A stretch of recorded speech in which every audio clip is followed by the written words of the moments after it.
जय श्री हरिभक्तों, स्वागत है आपका हमारे चैनल आत्मा के सफर में। देखिए, एक बहुत ही अच्छी चीज के बारे में मैं आपको बताता हूँ, नाम जप के विषय में। देखिए, अगर इस चीज का आप बहुत महत्वपूर्ण रूप से ख्याल रखते हैं तो कहीं ना कहीं ये चीज बहुत शीघ्र मिलती है कि आप कहते हैं जैसे कि हाँ, हमको इस चीज का थोड़ा फल मिल जाना चाहिए। ऐसी कुछ अगर हार्दिक इच्छा हो तो इस चीज का आप बहुत ही महत्वपूर्ण रूप से ध्यान रखें इस क्षेत्र में। वास्तविकता से इसका परिणाम बहुत ही उत्तम बताया गया और बहुत मंगलकारी बताया गया और बहुत शीघ्रता से मिल जाता है। लेकिन इस चीज का देखिए, काफी लोग प्रभु के नाम का स्मरण करते हैं, लेकिन क्या होता है कि अधिकतर जो साधक है वो क्या है कि संख्या पर ज्यादा ध्यान रहता है उनका, संख्या पर, कि हमको जैसे तैसे करके हमारी आज के दिन का जो टारगेट फिक्स किया हुआ उस वहां तक पहुंचना है, कैसे भी करके संख्या पर उनका ध्यान रहता है।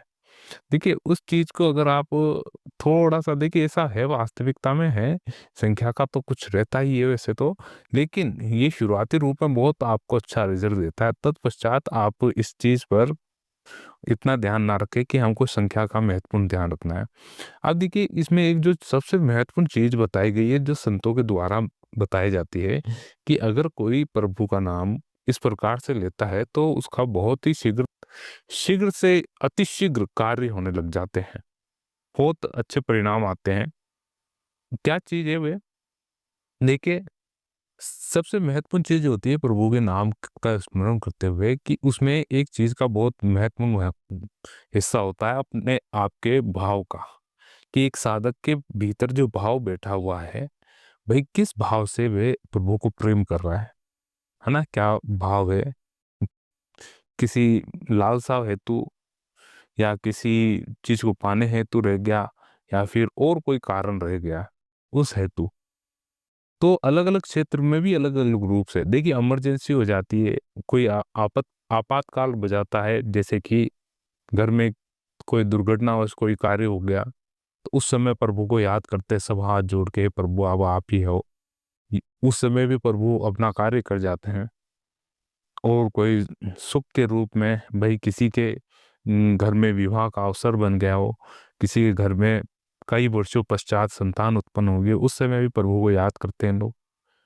लेकिन जो वास्तविक रूप से जो बहुत ही इच्छा बताया गया है, उस चीज को आप सुनेंगे तो वास्तविक रूप से आपको कहीं ना कहीं आपके जीवन में इसको अप्लाई करना चाहिए। प्रभु का नाम लेते हुए वही क्या है, वह प्रभु का नाम का एक ऐसा भाव जो आपके भीतर बहुत तीव्र गति से विकसित होना चाहिए। क्या है? वह है एक निष्ठापूर्वक प्रभु का नाम जाप करना, निष्ठापूर्वक, है ना? निष्ठापूर्वक कैसे? कि प्रभु को एक आप किस रूप में भजे, या फिर आप उनका एक संबंध स्थापित करें, अपने अपना और प्रभु का एक संबंध स्थापित होने के पश्चात फिर जो प्रेम उजागर होता है, तत्पश्चात वे बहुत ही शीघ्र अतिशीघ्र रूप से वे सुन जाते हैं। कैसे? जैसे कि मैं स्वयं का उदाहरण बताता हूँ। जैसे कि मैं हो गया, मैंने भगवान को अपने पिता रूप में भजा, है ना, आदर भाव से उनकी आज्ञा का पालन किया। वो जो चाहते हैं वैसा मैं काम कर रहा हूँ, उनके द्वारा जो मार्ग बताए हुए हैं उन पर मैं तत्परता से चल रहा हूँ। एक यानी पिता का एक ही बहुत ही अच्छा पुत्र बनकर अपना जीवन व्यतीत कर रहा हूँ, उस प्रकार से। दूसरी चीज, एक भाई का रूप अपने धारण किया। अगर छोटा भाई मानते हैं आप, उनको बड़ा मानते हैं, तो उस हिसाब से भाई क्या क्या कर्तव्य बनते हैं उस हिसाब से। और एक मित्र के हिसाब से भी अलग है। इसमें जो भाव प्रदान रखना है आपको, जो सबसे अच्छा भाव होता है वो दास का होता है। मेरा जो मानना है, दास यानी प्रभु, मैं किसी भी प्रकार से कोई भी कार्य नहीं कर सकता, इस संसार में कोई भी कार्य नहीं कर सकता। दास का भाव, दयनीयता रख के, बिल्कुल दयनीयता, मन में दयनीयता, कि प्रभु आप ना होते तो ये कार्य कैसे हो जाता। कैसा भी कार्य हो, जो हो जाता शीघ्रता से, कितने भी जल्दी से हो जाता, मगर नहीं प्रभु आपके, आप ना होते तो ये कार्य भी ये भी सफल नहीं होता। तो हर जगह प्रभु को अपने मार्ग से आगे रखना, हर बात में आगे रखना, कि ये आपके ही कारणवश हुआ है। और जो सबसे इम्पोर्टेंट चीज़ है, ये है कि एक जो दैन्य भाव है एक साधक के अंदर, ये उसको बहुत आगे तक ले जाता है, बहुत आगे तक ले जाएगा आपको। अगर ये बना रहा, अंतिम रूप से बना रहा तो अब बहुत अच्छी चीज़ है। अन्यथा क्या होगा कि माया और भगवान में एक तरह का खेल बना हुआ है। बार-बार माया आपको ललायित करेगी, आपको लालच देगी, आपको अपनी तरफ खींचने के अवसर प्रदान करेगी। तो वहाँ पर भी आपको सावधानी रखना बहुत आवश्यक होगा। और दूसरी चीज़ है कि आपको प्रभु भी गुप्त रूप से आकर्षित करते हैं, लेकिन देखिए बहुत गुप्त रूप से आकर्षित करते हैं, मगर आप इस चीज़ को समझ नहीं पाते हैं। अगर जिस किसी का वेग वेग देखिए, एक भाव का भी वेग होता है और वेग क्रोध का होता है ना?